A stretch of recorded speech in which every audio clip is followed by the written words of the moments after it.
Hello mga kapupo users! Sa video na to, pag-uusapan natin kung paano ba kinukwenta yung agency commission at kung paano rin mas lumaki pa yung commission rate natin dito as agent dito nga po sa Popo Live. So kung isa kang agent o kaya naman nagpaplanong maging agent, panoorin mo itong ating video. So para sa kaalaman ninyo, yung commission rate natin sa agency ay nagbabase po yan sa total earnings ng ating agency noong nakaraang 30 days or noong nakaraang 30 araw. So kasama dito yung total earnings ng ating mga host at yung total earnings din ng mga agent na na-invite natin or yung tinatawag natin na sub-agent. But take note na hindi kasama sa earnings na to yung mga task rewards na nakukuha ng mga host, ranking rewards, and yung iba pang mga bonus na mula sa mismong platform or mula mismo kay Pupul Live. Yung kasama lang po sa binibilang dito is yung pong mga nakukuhang gift mula doon sa party, sa solo live, or yung mga private message gift. Okay, so yan pong nasa ating screen, yan po yung mga commission levels natin na pwede nating ma-reach dito sa ating agency.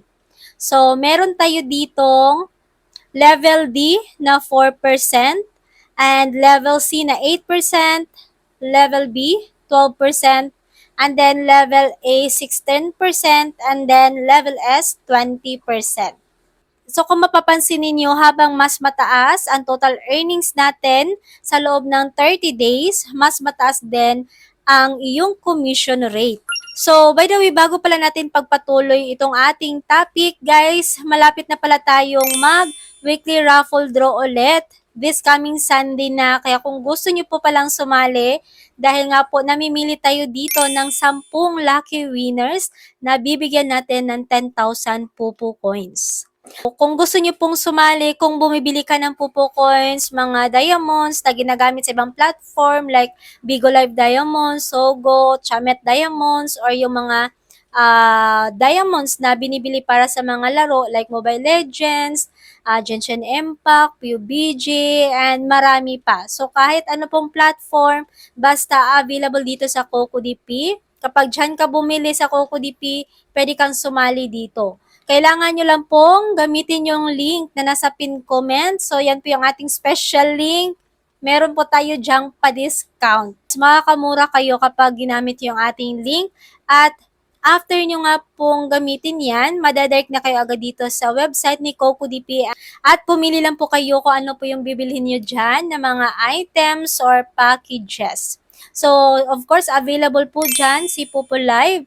So, sa mga kapupo users natin na nanonood ngayon, ayan, dito kayo bumili sa CocoDP para makakuha kayo ng discount by using our link at makakasali pa kayo sa ating weekly raffle draw at malay nyo, ikaw naman yung susunod na manalo ng libreng 10,000 Pupo coins. So, yung gagawin nyo lang after bumili, screenshot nyo lang po yung inyong receipt at isend nyo po yan sa akin via Telegram or doon po sa ating FB page. So, yung mga social media accounts ko ay nasa description box. Okay? So, ganun lang po kasimple sumali, guys, ha. So, this coming Sunday, magkakaroon ulit tayo ng weekly giveaway. So, again, 10 winners yung pipili natin na mabigyan ng 10,000 Pupo coins. And dahil paramihan tayo dito ng entries, so kung marami kang nasisend na mga receipt, mas marami yung entries na makukuha mo sa ating wheel. So, ibig sabihin, pwede ka pang mapili ulit. So, ibig sabihin nun, pwede pong hindi lang 10,000 Pupo coins yung mapapanalunan mo. Dahil kapag sinwerte ka, mapili ka ng 2 beses, 3 beses, so mas malaki pa dyan yung pwede nyong makuhang giveaway. So, ayan, kung gusto nyo nga pong sumali, ganun lang po kasimple, bumili lang kayo dito sa CocoDP ng kahit anong package, screenshot yung receipt ninyo at isend nyo po yan sa akin.